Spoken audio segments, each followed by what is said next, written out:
You ever get so broke that the bank starts charging you money for not having enough money? That's fucking broke, man. Bank called me up, they're like, hi, we're calling because you don't have enough money. I'm like, I know. She's like, sir, you have insufficient funds. Well, that's a good way to put it, too. I agree with that. I find my funds to be grossly insufficient. Thanks for calling. Why are you mad at me? I don't understand what. How is this something I'm doing to you?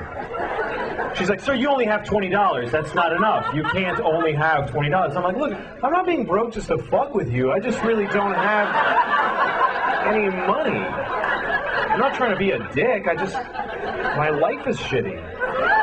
What? So they charged me. They charged me $15. That's how much it costs to only have $20.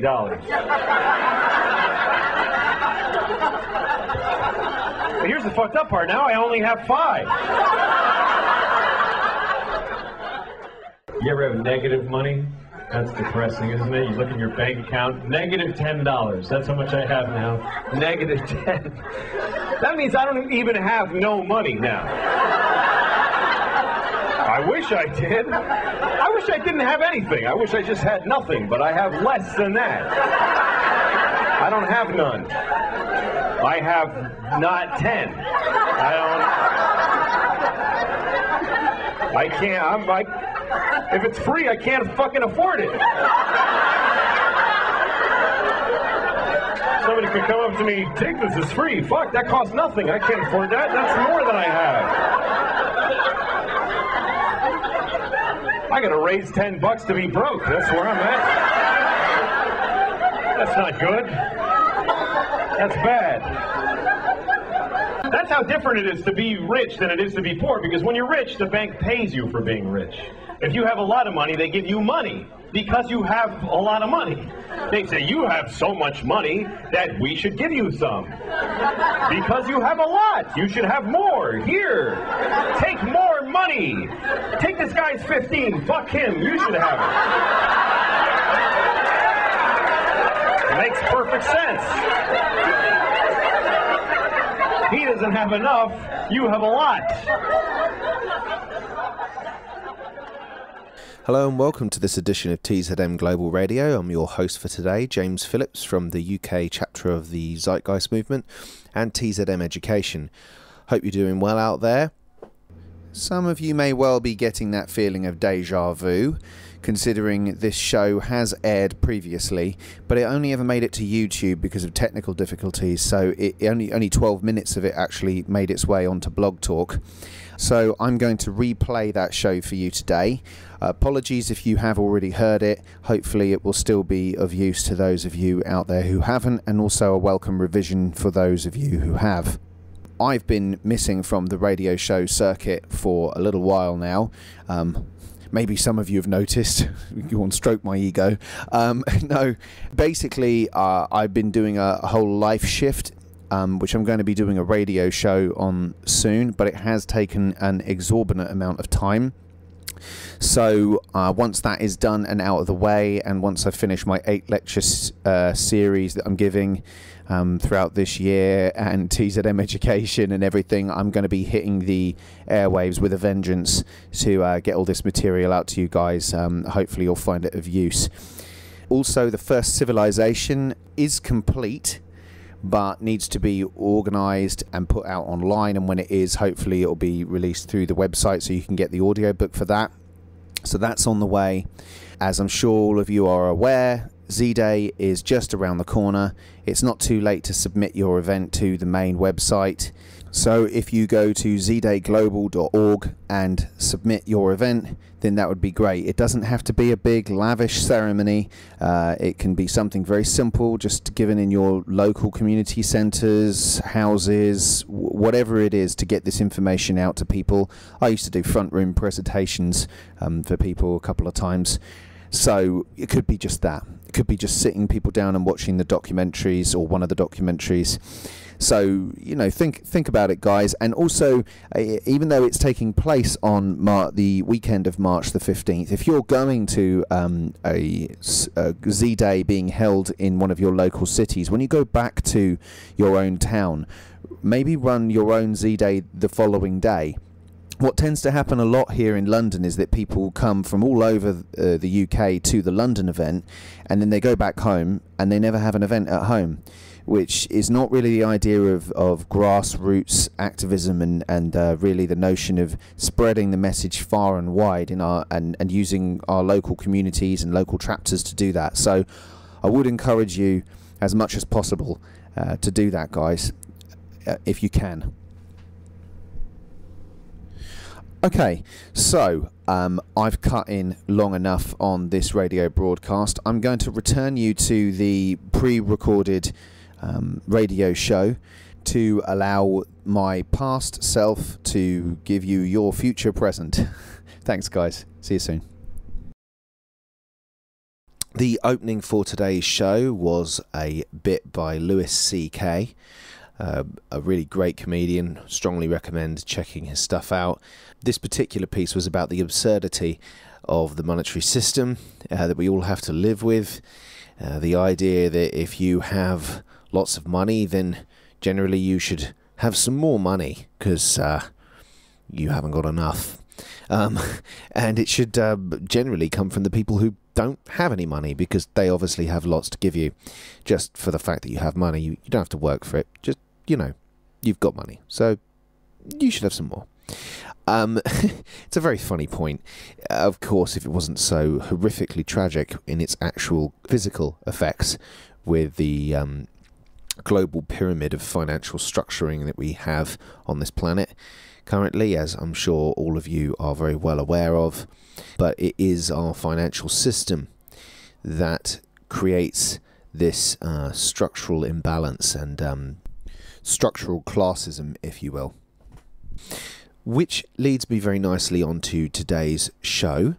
Today's show is going to feature a lecture from Z-Day London by a chap called Ben Dyson from a group called Positive Money. Positive Money are a monetary reform group here in the UK who question the validity of fractional reserve banking in their materials and suggest a potential alternative. They don't subscribe to our point of view, and that much is admitted at the beginning of their talk. But for now, it really doesn't matter. They are getting good traction in the media. And in terms of transition, we're not just going to jump straight out of a monetary system. So we do need a monetary system that's not so heavily slanted towards growth, that is not inherently and structurally moving wealth or money to the top of the monetary pyramid. So we do need to make some shifts in policy. And groups that aren't necessarily calling for something so far out of the norm or radical as apparently we are, it's nice to have groups like Positive Money out there who are suggesting these changes, and you can see that the mainstream media is keen to listen to what they have to say, as they've been featured in many of the mainstream newspapers over here in the UK, as well as having an interview on BBC Radio 4. And there's a good reason for that. It's because their views are more palatable for now. They're still considered reasonably extreme, I suppose, but the fact that they're getting some good publicity, I think, can only be marked as a good thing, at least in the short term. So we're going to feature that particular talk, and I'm also going to be reading from the First Civilization a little later on as well. But before then, a little bit of news, which could, by the way, well be out of date by the time this goes to air, because I do pre-record these shows. Peter Joseph was recently a featured guest on the Young Turks programme, one of the most popular alternative news programmes online. I thought Peter gave a really good interview there and raised some important questions and answered them very well. So that's well worth checking out. If you just type in Peter Joseph, Zeitgeist Movement founder on TYT into YouTube, then you should find that interview. That's very good. Here in London, we have our first dual event. So to continue on from the theme of unity and bridging out to other organisations, we are doing paired up talks now on a monthly basis here in London, with different speakers from the day at Z-Day to begin with, and hopefully some other organisations as time goes forward. But this first evening is with David Wood from the London Futurists and Humanity Plus, so definitely worth checking them out. That event is going to be at the Elixir Bar in Camden. Although I'm actually saying that, it is actually, although it's a free event, it's actually kind of sold out, because we've got so many people saying that they're coming to this event that the venue can't hold anymore. Which is great, because we've only ever really half filled it when we were doing the events explicitly just as the Zeitgeist Movement previously. So there you go. We're all scientists around here, and we like to see some evidence. So there's your evidence. We're getting more bums on seats, and ultimately that's what we want, folks. Speaking of which, I know I've been talking about this update to TZM Education for like a gazillion years now, but basically that is coming forward, and when it does, there'll be a project to tie in with that update as well. But loosely speaking, it will involve some manner of the movement getting into schools and talking to kids, because again, if we wish to talk to the most people who are most likely to get this, then surely it would be young minds, and a captive audience. Essentially, there are ways in which you can get into a school and talk to a lot of kids all at once, and they kind of have to listen to you.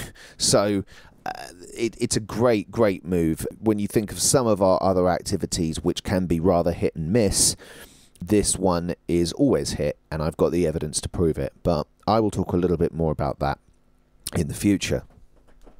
So just prior to including this presentation by Positive Money, I wanted to just allude to something that I know you're all familiar with out there from the documentary Zeitgeist Addendum. I'm sure that you're probably all familiar with the monetary section of that film, the fractional reserve banking section, in which Peter walks through the example of how fractional reserve banking works. That is pretty much a description pulled from the book Web of Debt. And if you haven't actually read that book, then you wouldn't know of an extremely interesting story that runs throughout it, which is the Wizard of Oz. I certainly didn't expect, when I turned the first few pages of that book, to start to be reading about a very popular children's tale.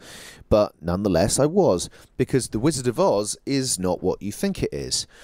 It's actually an allegoric reference to the banking system, and specifically the takeover of the banking elite to control the monetary system through their particular chosen method of monetary injection, which would have been gold.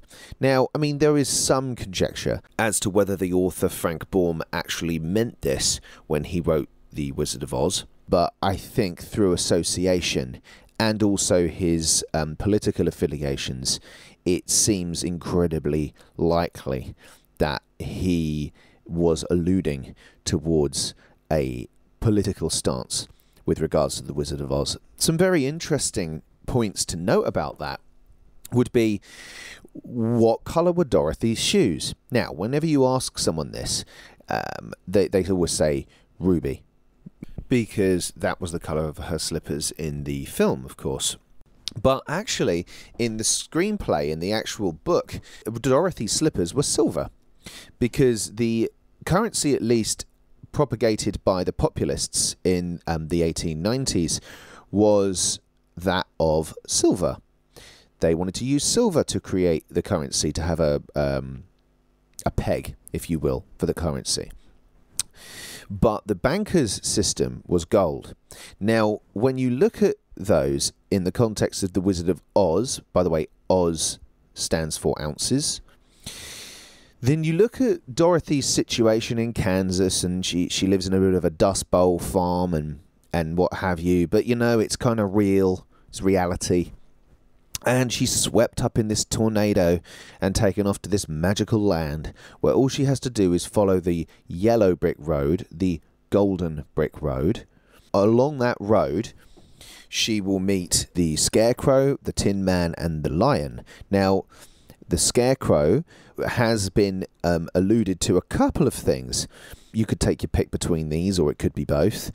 They could be the farmers who were seen as rather brainless, but nonetheless a very important part of the political movements in the 1890s, and then the Tin Man, which could represent industry, who both needed courage of the Lion to challenge the Wizard of Oz when they got to Oz. The other part of that might be that the Scarecrow is the straw man, which relates to your birth certificate, because your birth certificate is a straw man document. It's not you, it's the representation of you, and of course under contract law you have to be of sound mind when a contract is signed for you, and you can't have it signed on your behalf, and a birth certificate is both of these things. It's your straw man. So it was kind of alluding to that, and the fact that if we only had a few brains to work that out, then we might be able to challenge the establishment. But anyway, the initial allegory of them being the farmers and industry needing the courage of a lion to go and question the wizard seems to be the more plausible of the two. So they go to Oz and they challenge this wizard, who has a big booming voice and sounds very convincing. And when you pull back the curtain, what is it?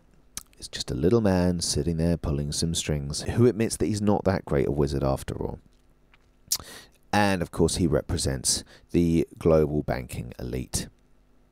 For, as Amschel Rothschild once famously quoted, "Give me control of a nation's money supply and I care not who makes its laws." And that's what we have to do. We have to wear our silver slippers and go to Oz and question him. And then we click our silver slippers and say there's no place like home, and we get back to reality of Kansas and the reality of where we can actually make all of our dreams come true somewhere over the rainbow. That is a lovely story. You know, it's a lovely story. Of course, we're not living in the 1890s, and whilst I firmly stand behind groups like Positive Money, and I would even say the populists had a very good point with their argument. We are where we are, and we do need to challenge these things, but we also have to have a notion of what we're going to replace it with, because if we're going to replace it with much of the same thing as usual, then we're going to get much of the same thing. Now, there's some really, really good information out there about fractional reserve banking, and that's all well and good, but if you're talking to your friends about money and how it's created, or your family, then the Wizard of Oz is a really good entry point. You know, everybody loves that story, everybody finds it interesting, and even used as an interesting point of trivia. Even if that's all it was, then it's a very good entry into the conversation that leads people down a further road of going, well, is that really how money's created? And you're doing it through the allure of aesthetics, the allure of a story, and a very popular story at that. So I often find that works very, very well with a lot of people when you say, you know, do you know what the Wizard of Oz is actually really about? You're getting their interest first, and I very, very rarely get anything. In fact, every single response I've ever got is, no, what is it about? And then when you start running through it, they go, really? God, that's clever. And then you say, yep, and that's your system, in fact, and it's been in place since 1913. And then you can go on to Jekyll Island and all of that kind of stuff. But by then, hopefully the seed of interest has been planted, so to speak. You're certainly not going to win any friends by walking up to them and saying, hey, do you want to hear about banking? At least most people would be like, no thanks. I'd rather go back to watching The X Factor. So you've got to meet people somewhere on their level, haven't you? In fact, interesting activism idea just popped into my head. You could stick a sandwich board up on the pavement with some ruby slippers in front of it, maybe saying something like, "Free ruby slippers to anybody who can guess the true meaning behind the story of the Wizard of Oz." That should hopefully reel a few people in, and then you have a few Zeitgeist Movement flyers in your pocket, and after a little bit of a conversation, they could perhaps go away with a fresh perspective on not just money, but on their social system. So yeah, I'll throw that idea out there. It's a little bit of an interesting concept, but ultimately things like that could potentially be a more interesting way of drawing people into a conversation. So yeah, I'll throw that out there and see if it sticks. But anyway, let's move on and include this lecture now from London Z-Day 2013. This is Ben Dyson from Positive Money.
And I'm sure many of you would have many of your own questions, and there were some very good questions from the floor. But if you want to see those questions, then just type in Ben Dyson, Positive Money, Z-Day London 2013 or something along those lines, and it'll come up on YouTube and you can watch some of Ben's answers to those questions. As I stated prior to including this lecture, and Ben stated prior to his, we don't necessarily agree on everything, but Ben has said to me, at least in person, that long term the Zeitgeist Movement is obviously the direction we want to go in. You know, we want a correlation between our economic practices and the planet that we live on.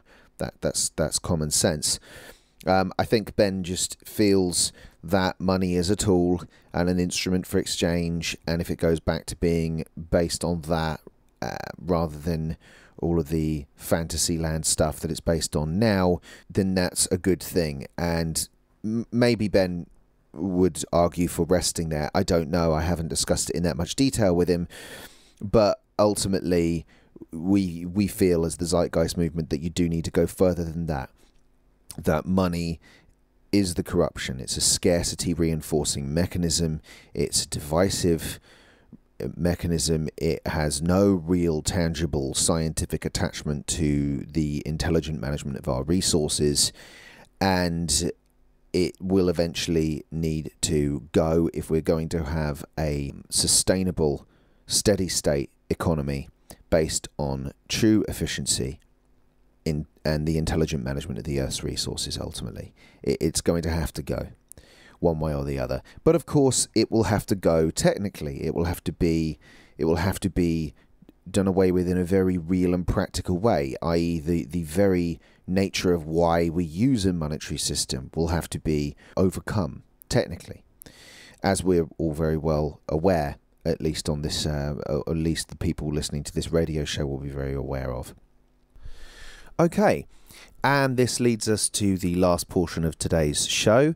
I'm going to be continuing to read from the book The First Civilization by Jas Garcher, which you can find online by typing that into Google, and that should lead you through to the PDF, which is also available through the Zeitgeist Movement's website as well, if you wish to read along. So we're going to be picking up from page 39 in the questions section of the book. Question: what about people who don't want to join with this new society? This question is actually much easier to address than it sounds, because similar situations exist today. At present, we have groups such as the Amish and the Hutterites who eschew mainstream society in favour of their own way of life. These groups generally form their own small communities outside of cities and are able to maintain their way of life with relatively little interference from the outside world. A similar logic would be used for any groups that do not wish to join into an RBE. They would simply form their own small communities away from mainstream society and be able to go on living whatever lifestyle they wished. There would be no reason that anyone within these groups would have to be forced into joining mainstream society. In fact, in an RBE, there would be the advantage of not having the land owned by anyone, meaning these groups would not have to isolate themselves onto small plots of land which might restrict their lifestyles. This is most commonly seen today with the indigenous First Nation group here in North America. These groups are isolated into tiny reservations, resulting in a detrimental health situation in which diabetes and depression are drastically higher than those in communities not facing restrictive isolation. In an RBE, groups such as these would simply be allowed to return to their traditional lifestyle, free to once again live in harmony with the land without restrictions or borders, just as their ancestors did before colonialism began. In addition, they would still have access to all of the conveniences of RBE technology, such as advanced medicine, whenever it was required. Much like individuals on reservations make use of modern technology to assist their lifestyles today, it would therefore be advisable for any such groups to maintain a VAC train station near their settlement so they could have easy access to the RBE cities whenever it was required. This would also result in the mutual advantage of both societies being able to easily share information and learn from each other. Communities living in close proximity with nature would have access to valuable information about the environment that those of us in the cities might not be able to notice as easily. The idea that capitalist settlements and colonies might continue to dot the landscape is certainly not impossible. But I imagine it would be difficult for any such groups to maintain a sizable population. After all, why would anyone choose to live in a society that forces them to toil and labour in order to scrape together enough money to buy the things they need, when they could switch to a society in which everyone simply has access to everything they need for free? In my opinion, the only way such settlements could last for an appreciable amount of time would be to practice extreme isolation and prevent their inhabitants, as much as possible, from knowing that the RBE civilization is out there. A task of immense difficulty, to say the least. Therefore, I predict that there would be little contact between capitalist settlements, who will likely be isolationists, and mainstream society, and that the vast majority of capitalist settlements would dissolve within a few generations due to population loss. I must stress that this prediction is entirely speculative, but it does seem to be the most likely outcome of any interaction between capitalist settlements and an RBE. To summarise, any group not wishing to join with mainstream society in an RBE would simply be allowed to form their own communities. If you do not wish to be part of the RBE, there is no reason you have to be. But be forewarned, the potential of living in a civilization such as an RBE will likely prove to be very persuasive. Statement. This sounds a lot like socialism. Equality is bad. You socialists want to take away all of my stuff. This is perhaps the most frustrating question that every supporter of an RBE must repeatedly answer. Isn't this just socialism? Unfortunately, most of us have had to suffer through an education system that teaches us that there are only two possible ways a society can be run. Anything that is not capitalism is socialism, and anything that is not socialism is capitalism. Even though there should be an infinite number of ways to run a society, our collective mind seems to be stuck on just two. I could spend a few paragraphs expounding all of the differences between socialism and an RBE. For example, socialist systems include such winning qualities as scarcity, forced labour, poverty, laws, an environment that encourages violence, and an elite ruling class with resulting social stratification, none of which would exist in an RBE. But instead I'll simply give in and play the labelling game. Technically, an RBE, as I've described it, others may interpret the RBE concept differently, could be considered an anarcho-technocracy. Sounds scary, doesn't it? Well, a technocracy is a system in which decision-making power rests primarily in the hands of scientists, engineers, technicians, and other such individuals who are likely to possess the most relevant practical knowledge required to run society. At first glance, this might sound a lot like a dictatorship. However, this is where the important prefix anarcho comes into play. Since an RBE is an anarchist society, there are no specific groups who possess more power than anyone else. Instead, every single individual in the population is a potential technocrat who can gain the knowledge necessary to contribute to society in whatever way best suits their talents and interests. This kind of system can be understood further by comparing it to open source projects such as the Linux operating systems. Anyone is free to study and improve upon its design, but only those who can understand and work with the source code will be able to do so. This is essentially how an RBE functions. Only instead of a single project requiring expertise in that field, there would be an indefinite number of projects involving problems in a huge number of fields.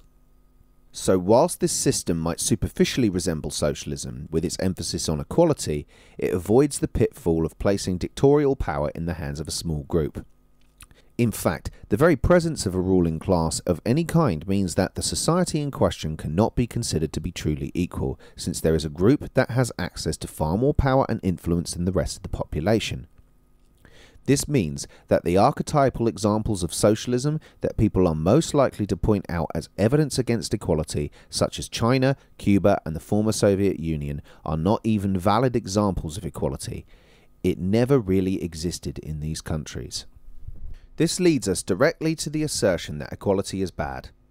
A truly egalitarian society has never actually been created on a large scale. Therefore, the immediate judgment of equality as being a bad thing is illogical. There is no real evidence to base that claim on.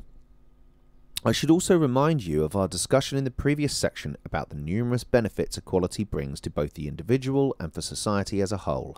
Better health, less crime, less addictions, more trust, etc. If anything, equality is one of the most beneficial attributes a society could possibly possess. However, we must also take into account the way that equality is employed. In the aforementioned socialist countries, equality is forced onto the majority of society by bringing almost everyone down. That is, most of the population have their standard of living drastically reduced, so that almost everyone lives equally dismal lives. The key word here is almost.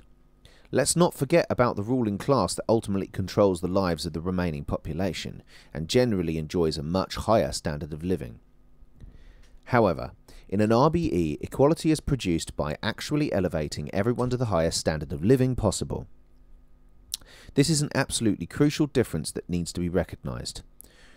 Rather than creating equality by having the population live equally lousy lives, equality is created by ensuring that everyone's life is as healthy and fulfilling as it could possibly be. One could argue that, in a way, this equality is still being forced upon people. However, since an RBE would be a completely voluntary society to join, as we talked about in the previous query, this is technically untrue. Furthermore, you might think that the very idea of this kind of equality is impossible. How can everyone be equal while simultaneously having their standard of life increased? Basically, it comes down to the level of technology. A middle-class person living in a developed nation today actually has a higher standard of living than the wealthiest kings from a few hundred years ago. Think about it for a moment. Kings may have had lots of gold and jewels, but we have advanced medical technology and automobiles. A king may have been given his own special seat at the opera, but we can cram thousands of opera performances into a small device that fits in our pocket. A king may have had servants to deliver messages for him, but we have cell phones that can allow for real-time conversation with people on the other side of the planet whenever we feel like it. Technology has given us access to much greater health and convenience than the wealthiest of the past could ever have dreamed of. Likewise, by taking full advantage of advanced technology in an RBE, every single individual would enjoy a standard of living that is far above what is possible today. We would enjoy better physical and mental health, superior education, more positive social relations, the abolition of forced labour, and all of the conveniences of a technologically advanced society. So to summarise, what is the difference between socialism and an RBE? An RBE is a system without scarcity, forced labour, poverty, laws and social stratification. It's a system that encourages a much higher standard of living for the whole of the population than what we see in contemporary socialist nations. And it is a system of true equality rather than the relative lie that has been passed for equality in countries of the past and present. Another way to make the comparison between socialism and an RBE is that the former involves the redistribution of wealth, taking wealth from those who possess the most and passing it round amongst the rest of the population, whereas the latter is simply the distribution of wealth, giving everyone what they need without taking from anyone, since wealth is ultimately produced by an automated system rather than a particular group. Lastly, there is the argument that, in order for a global RBE to actually come into being, there would be a need for someone to come into your home and take your stuff. Once again, I would remind you of the fact that an RBE would be a completely voluntary society. If you did not want to join, no one would walk into your home and begin taking your stuff. You and your stuff would be left to form whatever kind of community you desired with others who do not wish to join. You might argue that there would still be a need to take all of the land and infrastructure that is currently owned by the capitalist powers that be. As for the infrastructure, an RBE would require entirely new infrastructure to begin with. There would be little or no usefulness in taking over existing infrastructure, which is simply not advanced enough to accommodate an RBE's technology. As for the land itself, as you'll see in the next section, the transition to an RBE will likely end up having little or no requirement for land of any kind in order to get started, and may end up having very little requirement for land overall. Most importantly, we have to keep in mind that an RBE would be a society of advanced technology, where every item built is designed to be as high quality as technically possible. Why would such a society have any need for your primitive gas guzzler car or your archaic home made of bricks and wood? The goods currently being used in contemporary society are so much lower in efficiency and usefulness that there would simply be no reason for anyone within an RBE to want them. There would be nothing useful to gain from taking anything from anyone in a capitalist world. So rest assured, if you did not wish to join an RBE, nothing of yours would be forcibly taken. There would be simply no reason for it. Statement. We shouldn't be so quick to abandon capitalism. After all, capitalism is what got us to this point. Instead of abandoning it, we should try to improve upon it through economic and political reform. Anything else is too idealistic to work anyways. Part of this assertion is certainly true. We have reached our current level of technological advancement through the use of the capitalist system. However, this does not necessarily mean that this is the best system to carry us into the future. Our current system has, in fact, brought us to a point where it has rendered itself obsolete. In the same way that computers of today are used to create faster and more powerful computers of tomorrow, the economic system of today has given us the ability to create a superior system for the future. Therefore, just as people abandoned the horse-drawn carriage in favour of the automobile, so too does it make logical sense for us to abandon capitalism in favour of an RBE. Some might then argue that rather than abandon our current system, we should work within it to bring about improvements whenever and wherever possible. After all, nothing is perfect, right? Unfortunately, there is no amount of political or economic reform that will allow us to solve the majority of problems caused by our current system, because this system is built upon a fundamentally flawed foundation. A foundation that cannot be corrected without a complete overhaul of our entire society. This foundation I speak of is inequality. A system in which all people are forced into competition with each other is one that will invariably lead to social stratification. Some people will be very rich and have much more than they need. Some will just barely be able to acquire the resources they need for survival, and some will be unable to survive at all.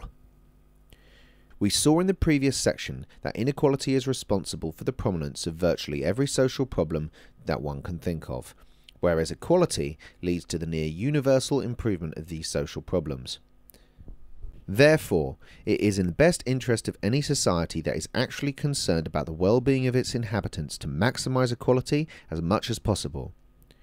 One could even say that the single most foolish and irresponsible thing a society could possibly do is to encourage inequality.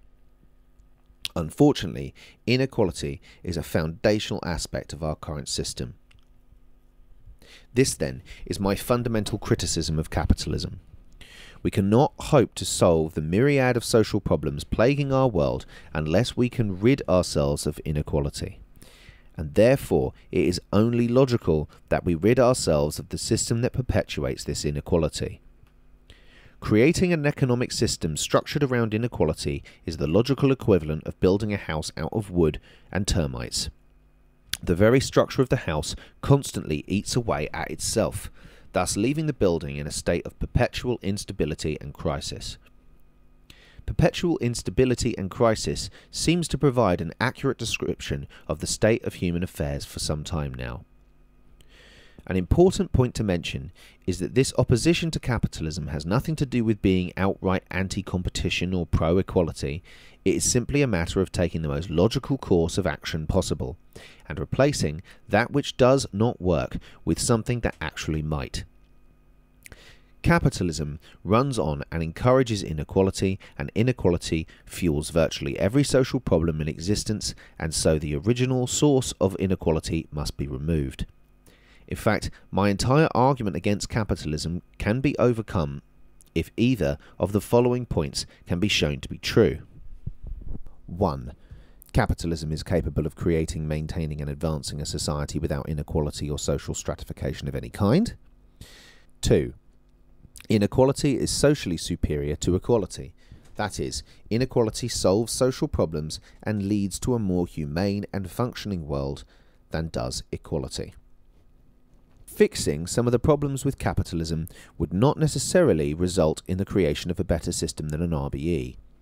After all, an RBE offers freedom from forced labour and laws, the abolition of debt and servitude, and the maximisation of technological convenience. Even if we could somehow force capitalism to work, is it worth doing so in the face of a system like an RBE? I think you can figure out my answer to this question, but I'll leave you to come up with an answer of your own. Lastly, for the notion that systems like the RBE are too idealistic to work, I will address this with another question. Which is more idealistic? A society in which every aspect is set up to maximize the possibility of stability and advancement while minimizing the probability of violence and other destructive behaviors? Or a society in which we are all pitted against each other in an all-out brawl for supremacy that is somehow supposed to be beneficial for all contestants? Once again, I'll leave you to answer this question yourself. Statement. Without a competitive monetary system, there would no longer be any individual excellence or self-improvement. The need to make money forces people to improve themselves.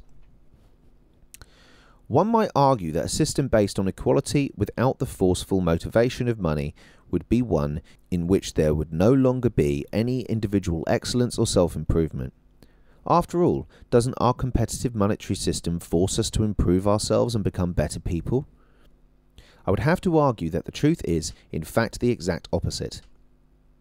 Without a monetary system that forces people to waste time and energy on fruitless tasks, many of which provide nothing of objective value to themselves and society, everyone would actually have the freedom, both of time and resources, necessary to improve themselves and enrich their lives.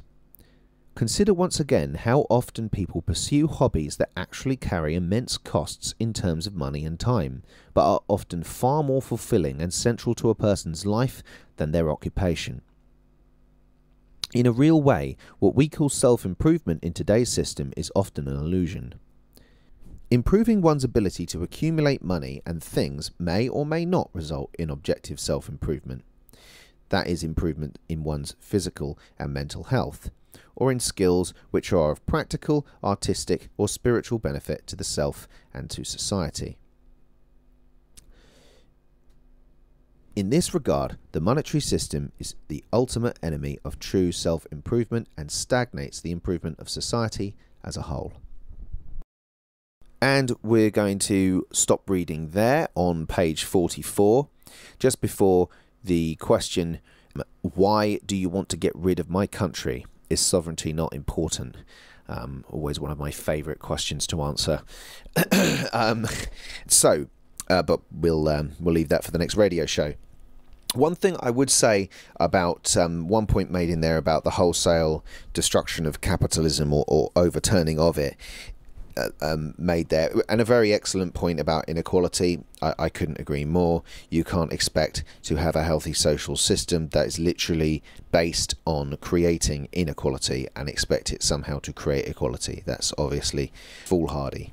But nonetheless, this is what we have, and there are moves we can make within this structure to render it obsolete, as Buckminster Fuller once very well and eloquently put. You don't change a system by merely complaining about it, you must render it technically obsolete. So ideas such as CFS by Doug Millett, cybernated farm systems, and things like that are essentially undercutting the system we currently live in are good moves, and I think that they should be promoted as something that's positive. Moving away from the particular nastiest banks, at least, towards banks that explicitly do not support war, or things such and alike as this, can't be quantified as negative moves. We do have to live in this world. We do have to live with a monetary system, and we will probably, or there's a very great likelihood at least that we will die in one. But as Doug Millett recently said in the Q&A in LA, if you're doing it for the reason of your own selfishness and the fact, or you're doing it for your own reasons that you want to live in that society rather than just fighting for it because it's what makes sense, then you might have your aim in the wrong place, so to speak. Don't get me wrong, I would love to live in this world. I very much would. I'd love my children to live in this world where they don't have to turn on the news and see the horror show of war and stupidity that our species is currently engaged in, when there is a clear path that it has been shown to us by our best method of decision making we have ever come to stumble across, that be the scientific method. But nonetheless, it is what we currently have, and we do have to operate and function inside this system. And to not appreciate that is to not appreciate reality, the very thing that we would like to be a little bit more connected with. So that being said, it is some capacity of the human being to be able to look forward into the future and to be able to dream, if you will. Because surely, synonymous with a subject discussed earlier in this radio broadcast, surely, sometimes it's nice to just dream about that place somewhere over the rainbow. Thanks very much for listening, guys. Till next time.